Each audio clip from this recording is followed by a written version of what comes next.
అందరికీ నమస్కారం. అందరికీ రిపబ్లిక్ డే శుభాకాంక్షలు తెలియజేస్తూ, ప్రస్తుతం ఉన్న రాజకీయ పరిస్థితుల్లో కేంద్రంలో కానీ రాష్ట్రాల్లో కానీ మరీ ముఖ్యంగా ఆంధ్రప్రదేశ్ రాష్ట్రంలో రెడ్ బుక్ రాజ్యాంగం అమలవుతున్న ఇటువంటి పరిస్థితి తరుణంలో భారత రాజ్యాంగాన్ని స్ఫూర్తిగా తీసుకుని అతిపెద్ద రాజ్యాంగం, అతిపెద్ద రిటర్న్ కాన్స్టిట్యూషన్, లేకపోతే అతిపెద్ద ప్రజాస్వామ్య దేశం అని చెప్పి ప్రపంచంలో బయట, భారతదేశం బయట ఎంతో పేరుగాంచిన మన దేశం ఇక్కడ మనమే తుమ్ముకుని మనమే చిరంజీవి అనుకోవాలి. చిన్నపిల్లలు తుమ్మితే చిరంజీవి అంటారు. ఆ విధంగా దానికి కారణం నాకు తెలియదు. కానీ అదేవిధంగా ఎందుకంటే ఈ రెడ్ బుక్ రాజ్యాంగం అమలవుతున్న ఈ ఆంధ్రప్రదేశ్ రాష్ట్రంలో పరిస్థితి ఏ విధంగా ఉందంటే, ఎంత దారుణంగా ఉందంటే, ప్రజాస్వామ్యబద్ధంగా ఎన్నికైన రాజ్యాంగబద్ధమైన పదవుల్లో ఉన్న వ్యక్తులు కానీ, కాన్స్టిట్యూషనల్ నీతి నియమాలు పాటించవలసిన సంస్థలు కానీ, రాజ్యాంగబద్ధమైన సంస్థలు ఇవి ఎంతో డిగ్నిటీ ఉన్న సంస్థలు, దాని అధిపతులకి రాజ్యాంగం ప్రకారం చాలా ప్రొటెక్షన్ ఉంటుంది. ఇది నేను శాసనసభ స్పీకర్ గారికి రాసిన ఒక రిజిస్టర్ పోస్ట్.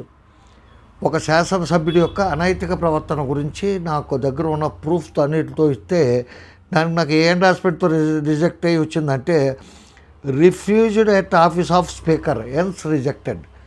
స్పీకర్ గారు ఆఫీస్లో రిఫ్యూజ్ చేశారు, తీసుకుంటారు అని చెప్పి నా ఫ్రమ్ అడ్రస్ చూసి.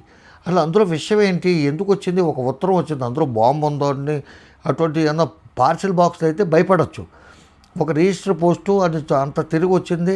అది వచ్చినప్పుడు పోనీ బయటకు భయం వేస్తే బాంబు స్క్వాడ్ని కాకేసండా ఓపెన్ చేయించుకోవాలి. అందులో విషయం ఏముందనేది చూడాలి కదా. చోట్ల వాళ్ళకి తెలుసు ఆ అడ్రస్ నుంచి వచ్చింది. ఎందుకంటే అంతకుముందే ఒక వీడియో చేసి నేను యూట్యూబ్ ఛానల్లో పెట్టాను. దాని పర్యవసానం అట్లాగుంది.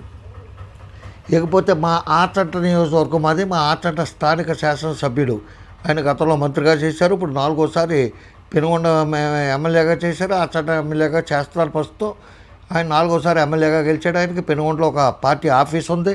ఆ ఆఫీస్ అడ్రస్కి రాస్తే ఆఫీస్లో ఆయన లేరని చెప్పి, అంటే ఆయన లేకపోతే డ్రైవర్లు కానీ, లేకపోతే వాళ్ళ అటెండర్లు కానీ, వాళ్ళ స్టాఫ్ కానీ, కార్యకర్తలు కానీ ఎవరో ఒకరు తీసుకోవచ్చు, ఎవరో లేరని చెప్పి ఈ లెటరు తిరిగి వచ్చింది. కాకపోతే తిరిగి వస్తాను ముందు మా ఎమ్మెల్యే గారి పక్క నియోజకవర్గానికి సంబంధించిన కొమ్ము చెక్కాలనే గ్రామం కాబట్టి అక్కడ పోస్ట్ మ్యాన్కి అందరికీ తెలుసు కాబట్టి అక్కడ కూడా పంపించారు.